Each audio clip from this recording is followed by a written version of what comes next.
Let's make chicken thighs and Parmesan angel hair pasta Gina Young style.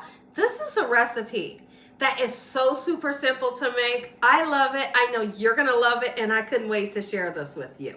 So here's what you're gonna need. You're gonna need just some chicken thighs. These chicken thighs are boneless, skinless, but absolutely you can use the kind that have the bone and the skin on. It's really up to you.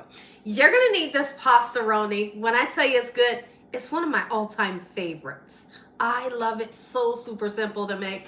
And all you need to do, excuse me, is pretty much follow the back of the box, the directions, how it tells you to make it. What it is it's an angel hair pasta. And it has a packet in here of a lovely sauce that we're going to make. And we combine butter, water, and milk to it. I put some chicken bouillon powder, and I'm going to put some Parmesan cheese in it. But this is spectacular. I got 2 boxes, okay? You're going to need just some lemon because we're going to do something special with our lemon today for the chicken. Here's the Parmesan and the butter. You're going to need some spices to make everything come together and taste good. We have that chicken bouillon powder that I spoke about, salt, pepper, garlic and onion powder, paprika, some parsley flakes, and I have some flour here. The flour is just going to be so we can dredge up our chicken. Make sure your hands are clean. Let's make Parmesan angel hair pasta and some chicken thighs. Gina Young. Hope y'all are having a great day today, and if you're not, hopefully I can brighten up your day with this here recipe. You're gonna love this recipe, especially how easy it is to make. So now, since I have the boneless, skinless chicken thighs today, sometimes they don't always lay flat. So if I see any that don't lay flat like this one, I'm just gonna cut it so that it can lay flat. Okay, so just kind of do what you can. There we go, perfect. You may have to trim some fat off of it if you want to. Let's go ahead and season up our chicken and give it some great flavor. Yes, you could do this with a boneless, skinless chicken breast if you wanted to. I just like those thighs because they're juicy every time. They're nice, soft, they're supple and juicy, and they don't dry out, okay? If you can't use salt, leave it out. Always tell everybody that. I'm gonna go in with some paprika. I'm only gonna season one side because they're fairly thin. Okay, seasoning both sides, that would make you over season it, right? We're gonna go in pretty heavy with the onion and garlic powder on purpose. We're gonna put some black pepper. All right, lovely. Just like so, quick and simple. I'm gonna let these spices really seep down into this beautiful protein for about 15 minutes, and I come back, we're dredging it in flour. Go ahead and get you some oil into your pan. In this pan, I have oil about this much, just enough to fry it up, okay? So now watch this. We're gonna take this lovely chicken thigh, and we're gonna dredge it in the all-purpose flour, whatever kind of flour you use, you can use, okay?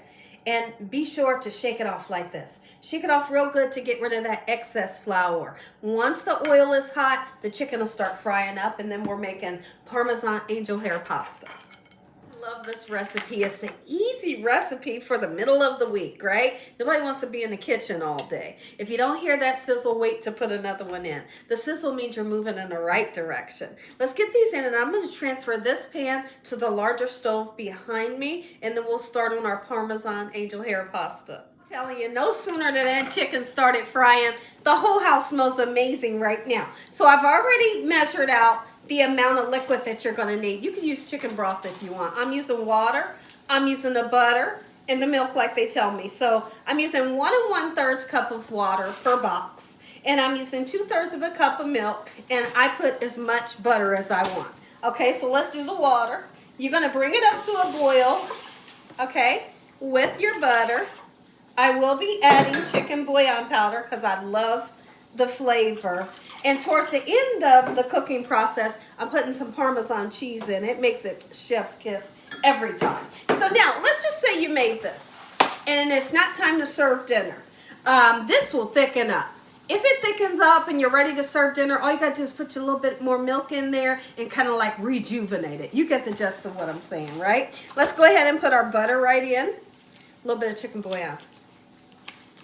Cut up some lemon. There's something special that I only need one. There's something special I like to do with the lemon after the chicken is nice and fried. So if you're gonna need to cut your lemon into a couple of quarters, just like this. Lovely. Chicken thigh. It's gonna be so delicious. The whole house smells amazing. I don't think it's time to turn it over yet. And don't worry, you'll know because you'll see a nice, beautiful golden brown ring towards the bottom. That's always going to be your indication. Go ahead and give it a flip. Now that our milk and our water and butter has came up to a slight boil, we can go ahead and put these noodles in. Now, when you're making angel hair pasta, one thing you never want to do is overcook it. If you overcook angel hair pasta, you have pretty much destroyed it and you need to throw it away. Okay, so be mindful of that. Angel hair pasta is like the thinnest pasta you will ever see, but it's so good. Look how tiny. Yes, and I love it. You will too. Trust me. I know your taste buds. All right, in we go. Let's put this one in. Just like this. Put that flavor in there. We've already put some chicken bouillon powder in. I don't think you guys saw me, but I put about a teaspoon in. Okay, it really adds great flavor. Okay, so for now, we'll just leave it here. In a couple minutes, we'll come back and give it a nice stir. I tell you, whatever they have in this sauce that came in the packet, it thickens, you know, this sauce up. All right, so now we can give it a nice stir, making sure none of the noodles are sticking together. Very quickly, this comes together, okay? So at this point, go ahead and turn it on low. We'll probably cook it for about 12 minutes, and it's done.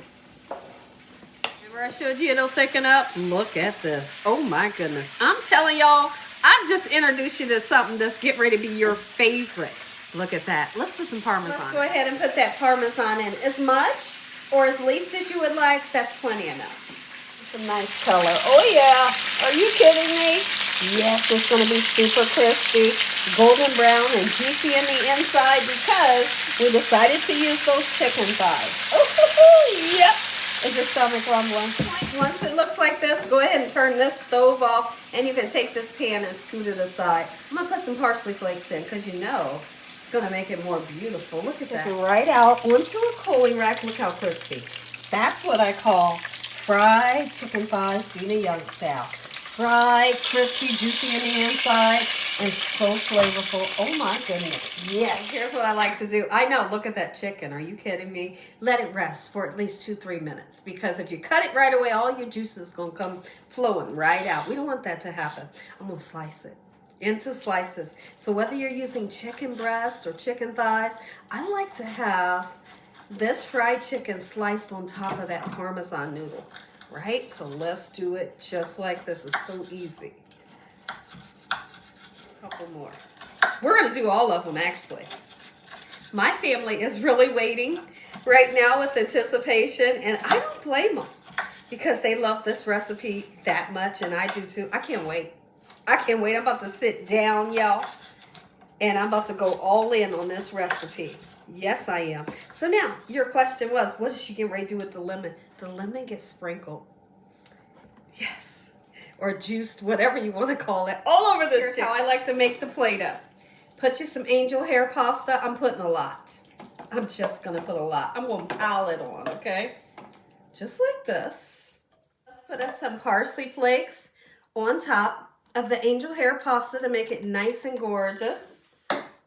And I think I'm going to put some paprika too, right? We got to do everything we can to make that thing beautiful. Are you kidding me? Look at this. Yep, that's it. Now, we're going to take our lovely chicken that has been sliced into pieces like this. I'm putting this right in the middle of my dinner table. And we as a family are going to eat this together. Oh my goodness, yes. Just pile the meat on. It's gorgeous. Everyone's going to love it. I got some cornbread on the side. You bet I do. Definitely is a romantic meal. You could make this for Valentine's Day. Sure you could. And if you didn't want to do chicken, you could do steak. Watch what we're getting ready to do with this lemon. On the chicken. Whoo-wee. Make you some. If you enjoyed this video, give me a thumbs up. If you ain't subscribed, but you're waiting on, tell your family and friends. Tell the world what Gina's doing every single day in this kitchen. And Father, on today, we thank you for this meal, your hedge of protection and your love. Ain't me how to do it. Sure I am. You're going to take, I've already squeezed the lemon over the chicken. You're going to take you some angel hair pasta. And then you take a piece of chicken and you eat the two together. Mm-hmm.